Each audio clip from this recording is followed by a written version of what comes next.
بسم الله الرحمن الرحیم ډاکټر میر علي سادات یم او غواړم چې د طبي پریزنټیشنونو د سلسلې څخه 214 نمبر پریزنټیشن چې عبارت له پلمونري هایپرټنشن او پریکارډیل افیوژن څخه د پښتو ژبه ګرانو ډاکټر صاحبانو ته وړاندې کړم.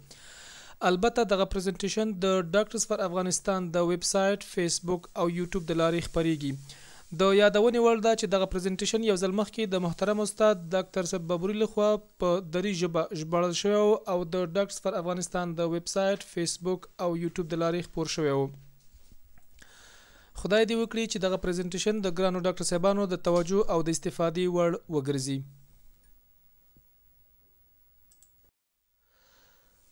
د تاریخچی او شکایت له نظره یو شپېته کلنه میرمن چې د لوړ فشار پخوانی تاریخچه لري فعلا ورته عسرت تنفسي او لوړ فشار پیدا شوی دی چې دغه لوړ فشار البته 210 پر 110 ملي متر ستون د سیماب دی.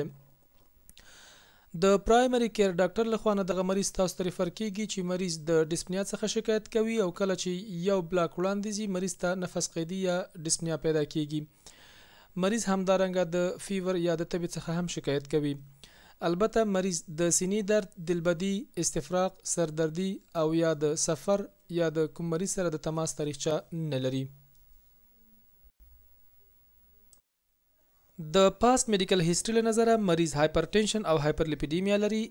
د پاست سرجیکل او سوشل هیستوري له نظره مریض کوم خاص مشکل نه لري. د فیملی هیستوري له نظره د مریض پلار د سټروک یا دماغي سکتې حمله تیره کړې وه. مریض کومه خاص الرژي نه لري او د دوی له نظره مریض فعلا انالاپریل، سیمواستاتین او ویراپامیل اخلي.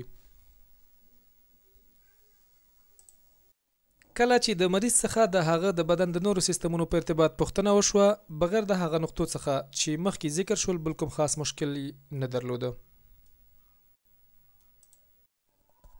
د فیزیکل اگزامینیشن له نظره مریض بیدار معلومیږي او په کوم خاص ډسټرس کې نه دی. د مریض فشار 101 پر 110 ملي متر د ستون سیماب. د مریض د سږو په معاینه کې د سږو په قاعده کې کریپیټیشنز یا رالز اوریدل کیږي او د مریض د اطرافو په معاینه کې په دواړو پښو کې مریض 1+ اوزایما لري. د لابراتواري معایناتو له نظره د مریض سی بی سی نارمل او د کیمستري د معایناتو له نظره د مریض بی یو ان په کم اندازه لوړ، د مریض کلسیم هم په کم اندازه لوړ دي.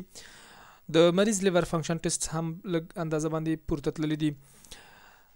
د مریض ټروپونین هم زیات دي او پرو بی ان پی تقریبا 4980 یعنی لوړه ده. د چست ایکس ری له نظره مریض کارډیومیګالي لري او همدارنګه انټرسټیشل چینجز هم موجود دي چې په کنجسشن باندې دلالت کوي. که د مریض ای سی جی ته متوجه شو نو لاندې نقطې پکې ښکاره کیږي. اول ساینس ټاکیکارډیا، دویم رایټ اکسس ډیوییشن، دریم S1 Q3 T3 یعنی په اول لیډ کې د اس موجه، په دریم لیډ کې د ټی انورژن او د کیو موجي موجود دي چې د زړه د خي طرف په د فشار په زیاتوالي باندې دلالت کوي. نوموړي مریض ته سی ټي انجیوګرام اجرا کیږي او معلومیږي چې مریض پلمونري امبولیزم نه لري. د سی ټي انجیوګرام څخه معلومیږي چې د مریض پلمونري ارټري سایز لوی شوی دی نظر اورټا ته چې د پلمونري هایپرټنشن په موجودیت باندې دلالت کوي. که د مریض د سی ټي سکن بل سلایډ ته متوجه شو لیدل کیږي چې د پریکارډیم په ساحه کې مریض ته په متوسطه اندازه افیوژن هم پیدا شوی دی یعنی مریض پریکارډیل افیوژن هم لري. که د سږو پارنکایمل ویو ته نظر وکړو معلومیږي چې مریض یو انکریزډ واسکولر مارکینګ او کنجسشن لري. د ټرانس توراسیک ایکوکارډیوګرافي له نظره معلومیږي چې د مریض د رایټ وینټریکل او رایټ اټریم سایز زیات شوی دی.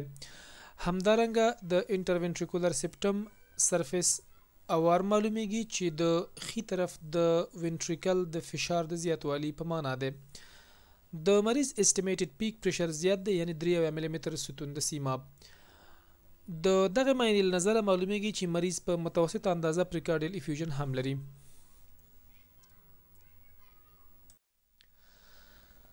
چون دغه مریض پریکارډیل افیوژن لري او همدارنګه سی ایچ اف ته مشکوک دی نو په دې خاطر د کارډیولوژي کنسلټیشن ته ضرورت پیدا کیږي. د کارډیولوژي کنسلټیشن اجرا کیږي او د هغې په نتیجه کې توصیه کیږي چې مریض ته باید د زړه د ښي طرف او چپ طرف کاتیترایزیشن صورت ونیسي. د کاتیترایزیشن د اجرا څخه وروسته معلومیږي چې د مریض سیسټالیک اورټیک پریشر 88 ډیاسټالیک اورټیک پریشر 46 او مین اورټیک پریشر 52. د سیسټالیک لیفت وینټریکولر پریشر 88 او ډیاسټالیک لیفت وینټریکولر پریشر 14.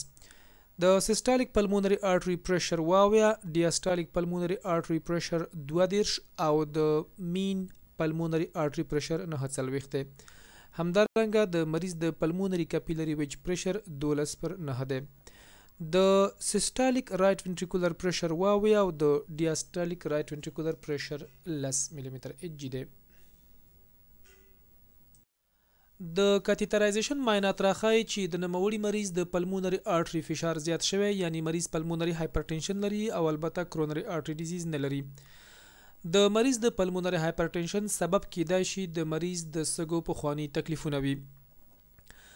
د پریکارډیل افیوژن په خاطر مریض ته د سی ټي سکن د اهتماماتو لاندې د افیوژن تخلیه توصیه کیږي. د مریض د پلمونري هایپرټنشن په اساس مریض پلمونالوژي ډپارټمنټ ته د کنسلټیشن په خاطر معرفي کیږي. وروسته د کارډیوتوراسیک سرجري د ټیم لخوا مریض ته پریکارډیل وینډو جوړیږي او د دې د لارې د مریض د پریکارډیل افیوژن تقریبا 400 سی سی مایعات تخلیه کیږي. د پریکارډیم څخه بایوپسي اخیستل کیږي او د کلچر او سایتوپاتولوژي لپاره لیږل کیږي.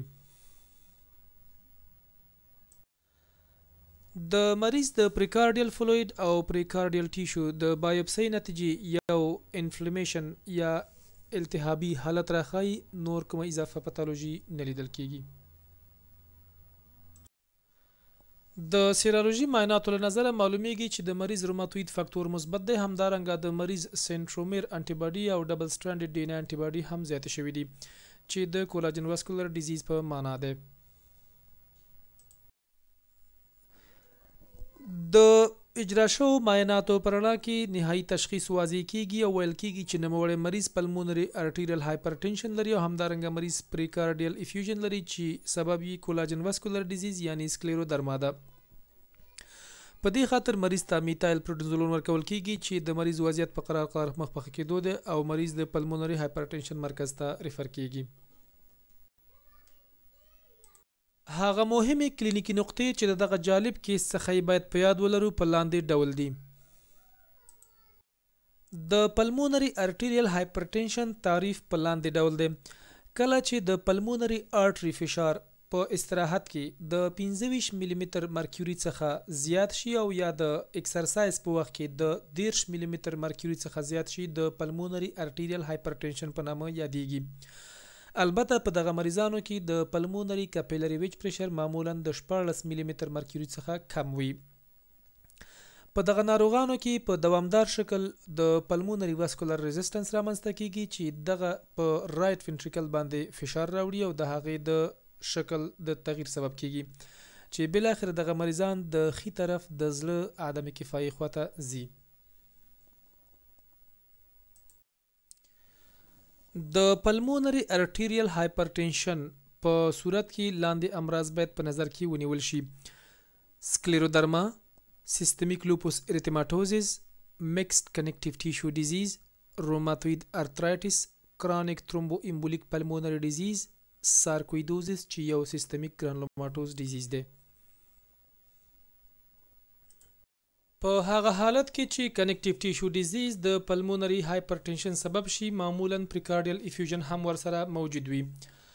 د پلمونري هایپرټنشن په موجودیت کې د پریکارډیل افیوژن را پیدا کېدلو میکانیزم معمولا واضح نه دی، خو ویل کیږي چې کیدای شي د پریکارډیم د سیروزا په طبقه کې د یو خفیف التهاب، همدارنګه د رائټ وینټریکل د سایز د زیاتوالي په نتیجه کې د لیمفاټیک وینس سرکولیشن بندش د دې لاملونه وي.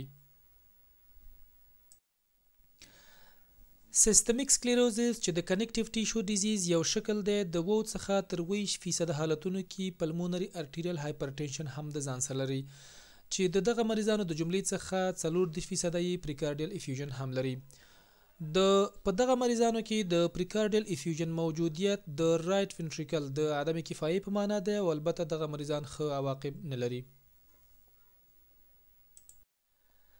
د سکلیرودرما انواع په لاندې ډول دي: ډیفیوز سیستمیک سکلیروزز، لیمیټډ کوتانوس سیستمیک سکلیروزز یا کرست، چې کرست عبارت ده له کلسینوزز کوټیس، رینارډز فینامینن، ایزوفاجیل ډیسموټیلیټي، سکلیرودکټیلی او ټیلنجکټازیا. درېیمه نوع یې سیستمیک سکلیروزز ساین سکلیرودرما ده. البته دغه درې وړ انواع د اعراضو او علایمو او د لابراتواري معایناتو له نظره کیدای شي یو ځای موجود وي یا اوورلپ کولی شي.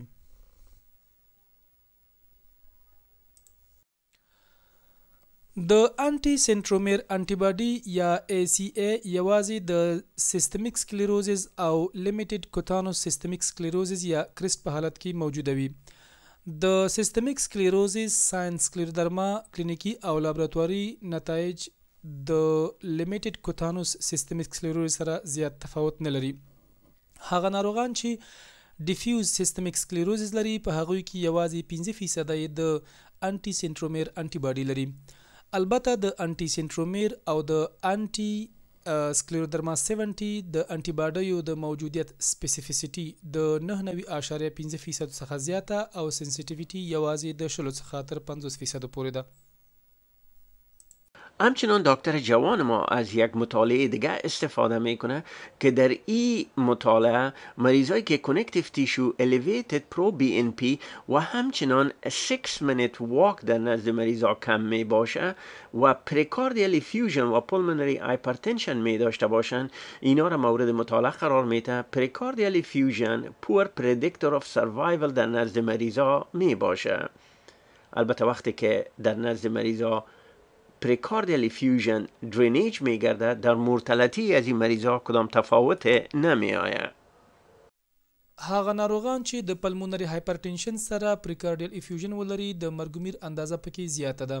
نظر هغه چاته چې پلمونری هایپرټنشن لري او پریکارډیل افیوژن نه لري.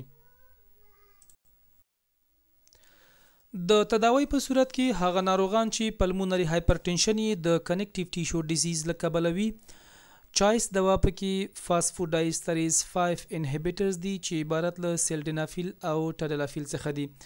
البته په دې ناروغانو کې سیلډینافیل سیټریټ 10 ملي ګرامه په ورځ کې 3 ځله ورکول کیږي. کلسیم چینل بلاکرز په دیو کې انډیکیشن نه لري. البته پروستاګلندین هغه ناروغان ته ورکول کیږي چې سیویر PH یا شدید پلمونری هایپرټنشن ولري. د پلمونری هایپرټنشن یوازینی او اخرنی تداوی د سګو ترانسپلانت دی.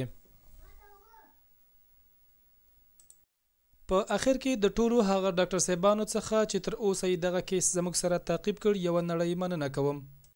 خدای دې وکړي چې دغه کیس د دوی د توجه او د استفادې وړ ګرځېدلی وي. د ډاکټرز فار افغانستان د دغه پروګرام یوازینی موخه او هدف په افغانستان کې د ځوانو ډاکټر صاحبانو د علمي سویې لوړوالی دی.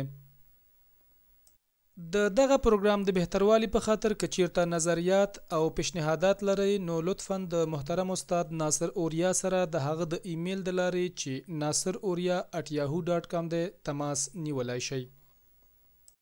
د بل پریزنټیشن تر تهیه کولو پورې مو په لوی الله سپارم. د خدای په امان.